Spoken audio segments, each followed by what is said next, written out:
नमस्कार दोस्तों, आप सभी का हमारे ITI मंथन यूट्यूब चैनल पर स्वागत है। मैं रामोतार चौधरी आज एक बार फिर से आपके साथ एक नए टूल या अपन कह सकते हैं एक मेजर मीटर के साथ जुड़ रहा हूँ। इस मीटर का उपयोग अपने भविष्य में बहुत ही ज़्यादा होता है। सबसे बड़ी चीज़ इसका नाम क्या है, तो इसका नाम है माइक्रोमीटर। माइक्रोमीटर इसका नाम क्यों पड़ा? क्योंकि ये वायर की साइज़ को बिल्कुल एग्जैक्ट, जिसको कहते हैं ना अपन के ये तो चीज़ बिल्कुल सत्य है, तो यदि किसी चीज़ की साइज़ नापनी है तो माइक्रोमीटर से आपको उसकी साइज़ नापने के लिए अच्छा उपकरण नहीं मिलेगा। तो दोस्तों सबसे पहले अपन इसका परिचय कर लेते हैं कि इसमें कौन कौन से पार्ट होते हैं। देखिए दोस्तों, इसके अंदर सबसे मेन इसको हमेशा फ्रेम से ही पकड़ना चाहिए, जैसा मैंने पकड़ा है। यदि आप इसको इस जगह से न पकड़ेंगे तो इसके पार्ट वो जल्द ही डैमेज हो जाएंगे, आपका माइक्रोमीटर जल्द ही ख़राब हो जाएगा। अब अपन मिलते हैं सबसे पहले अलग अलग पार्ट से। जैसा कि सबसे पहले अपने को ये पार्ट दिख रहा है, इसका नाम है रेचेट स्टॉप। रेचेट स्टॉप का क्या उपयोग होता है? इसका उपयोग होता है, ये एक अपने को संकेत देता है कि माइक्रोमीटर जो चीज़ को नाप रहा है बिल्कुल उसकी 2 बार आवाज़ आएगी, एक और 2 बार आवाज़ आएगी। इसका मतलब है अपना बिल्कुल जो इसके अंदर जिस चीज़ की साइज़ नापनी है वो बिल्कुल टाइट है और बिल्कुल सत्य इसकी रीडिंग आ रही है। दूसरा भाग ये आपको दिख रहा है, इसको अपन बोलते हैं थिम्बल। थिम्बल कई बार थिम्बल से ही अपने को माइक्रोमीटर को रीडिंग है उसको कम ज़्यादा करनी चाहिए। जब अपने को लग जाता है कि बिल्कुल टाइट हो गया अपना वायर, फिर अपने को जो अपना रेचेट लॉक है उसको ही अपने को उपयोग में लेना चाहिए। 2 स्केल होती है दोस्तों, जैसा कि आपको मैं घुमा के दिखा रहा हूँ। देखिए एक स्केल ये आपको दिख रही है, एक स्केल इसके नीचे दिख रही है, जिसको मैं थोड़ा सा खोलूँगा तो आपको साफ दिखेगी।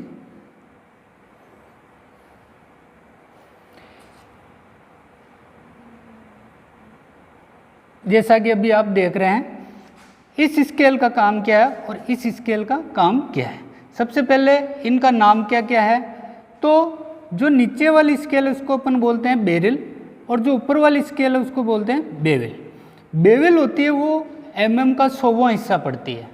जैसे कि 0.01 mm से इसका हिस्सा स्टार्ट होता है। जैसे यहाँ पे 0.0 आपको दिख रहा है 0, यदि 1 आता है तो इसका मतलब है कि अपना 0.01 mm है, 2 आता है तो 2 mm है, 0.03 mm है, 0.04 mm है, तो ये mm का 100वां हिस्सा पड़ती है।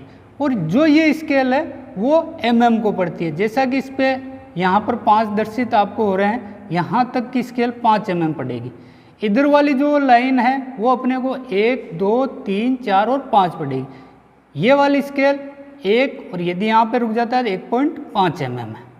आगे अपन बढ़ते हैं और अगले पार्ट की ओर देखते हैं। इस पार्ट को अपन बोलते हैं स्पिंडल। ये स्पिंडल आगे पीछे मूवेबल होता है।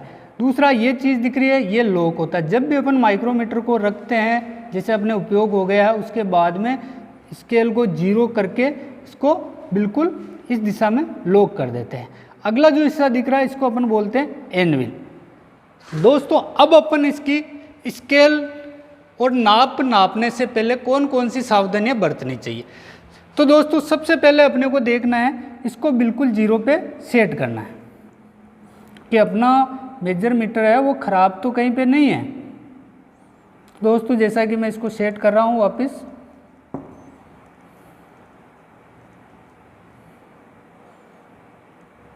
ये बिल्कुल अपना सेट हो चुका है और आप देख सकते हैं दोनों स्केल बिल्कुल 0 पे और अपना स्पिंडल टच पे है। इसका मतलब है ये जहाँ से अब रीडिंग स्टार्ट होगी वो बिल्कुल अपनी एग्जैक्ट रीडिंग अपने को बताएगा। अब मेरे को किस तार की साइज़ नापनी है उस पर ध्यान देना है। जैसा कि मेरे पास एक वायर का टुकड़ा है, इस वायर की मैं इस माइक्रोमीटर की सहायता से साइज़ नापूंगा कि ये कितने mm का वायर है। तो इसकी आवश्यकता अनुसार ही अपने को इस स्पिंडल को खोलना है। खोलना कहाँ से है? थिम्बल से घुमा के खोलना है। जैसा कि मैं इसको खोल रहा हूँ, मेरे को पता है इतने में इसका वायर आएगा नहीं, इसलिए थोड़ा सा और खोलता हूँ। अब देखते हैं, देखिए साइज़ में आ गया है क्या? बिल्कुल आ गया है। अब अपन इसको घुमाते हैं। वायर को हमेशा बीचों बीच ही रखना है, बिल्कुल घुमाया। मेरे को लग रहा है यहाँ पे टाइट आ रहा है, फिर मैं इस रेचेट से घुमाऊंगा, ये रेचेट बिल्कुल टाइट बोल रहा है और ये 2 टच इसकी आवाज़ आ गई। अब अपन स्केल पे जाएंगे। स्केल पे कितना mm आ रहा है, देखिए इधर से अपने को कितनी लाइन दिख रही है, 2 लाइन दिख रही है, 1 और 2, और यहाँ पे 3 से भी थोड़ा सा आगे दिख रहा है। आगे दिखने का मतलब है कि अपने को इस लाइन को नहीं मानना है, पहले सबसे पहले किसको मानना है, इनको। 2 आ गया तो अपन अपनी साइज में लिखेंगे 2 के बाद में ये स्केल आ रही है 30 पे। इसका मतलब क्या हो गया, 2.30 mm इसकी साइज है। कितनी हुई, 2.30 mm इस वायर की इंसुलेशन सहित साइज है। अब एक और, यदि आपके समझ में नहीं आया तो एक और वायर की अपन साइज नापते हैं, फिर इसको वापस अपने को खोलना है। जैसे मैंने इसको ढीला किया, ये बाहर निकल गया। जैसे कि बिल्कुल बारीक वायर है मेरे पास, इसकी अपन साइज माप के देखते हैं कि ये कितने mm का है।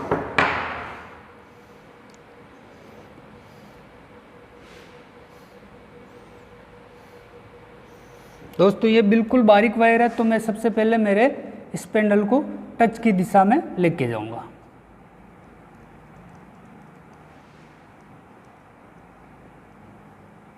बिल्कुल टाइट पे आ गया है, फिर मैं धीरे धीरे से इसको घुमाऊंगा।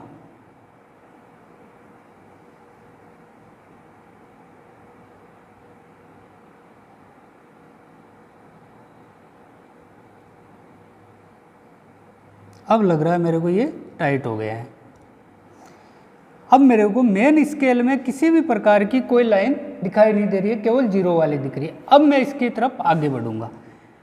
थिम्बल 25 से आगे कितनी है, 26 और 27। तो ये अपना कौन सा हिस्सा हो, इसका हो गया 0.27 mm इस वायर की साइज है। कितने हुई, 0.27 mm।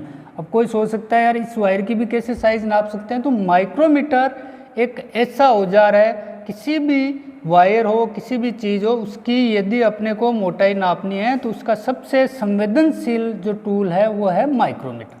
अब दोस्तों अब अपन आगे बढ़ते हैं और इससे आने वाले एग्जाम में कौन कौन से सवाल है उनके बारे में थोड़ी सी जानकारी ले लेते हैं। सबसे पहला सवाल आता है इनके पार्ट के बारे में कि कौन कौन सा हिस्सा का क्या क्या नाम है। दोस्तों जैसा कि मैंने आपको पहले भी बताया था, इस हिस्से का नाम एनविल है, ये स्पेंडल है, ये फ्रेम है, ये बेरल है, ये बेवल है, ये लोक है, और ये थिम्बल है, और ये रेचेट स्टॉप है। ये तो हो गए अपने पार्ट के। कई बार क्या होता है इसका स्केच देकर अपने को पूछ लेते हैं। दूसरी बात, इसकी सावधानी के बारे में मैंने पहले भी बता दिया है कि सबसे बड़ी चीज़ है, इस टूल को उपयोग करने से पहले अपने को मेन स्केल पर 0 देखना है। इसके अलावा तीसरी चीज़, ये सबसे कम कितना नाप सकता है, इसका भी एक क्वेश्चन आता है। तो माइक्रोमीटर जो होता है वो सबसे कम माप है, वो 0.01 mm। कितना, 0.01 mm इसकी सबसे कम कैपेसिटी वाला माप है। ये क्वेश्चन बहुत बार एग्जाम पूछा गया है। दोस्तों ये सबसे मेन इसका क्वेश्चन है और बहुत ही परिवर्तित, कोई भी एग्जाम हो किसी भी तरीके का, उसमें ये क्वेश्चन आपको अक्सर देखने को मिल जाएगा। धन्यवाद दोस्तों। यदि हमारा ये वीडियो आपको पसंद आया हो तो एक चैनल को सब्सक्राइब और लाइक जरूर करें।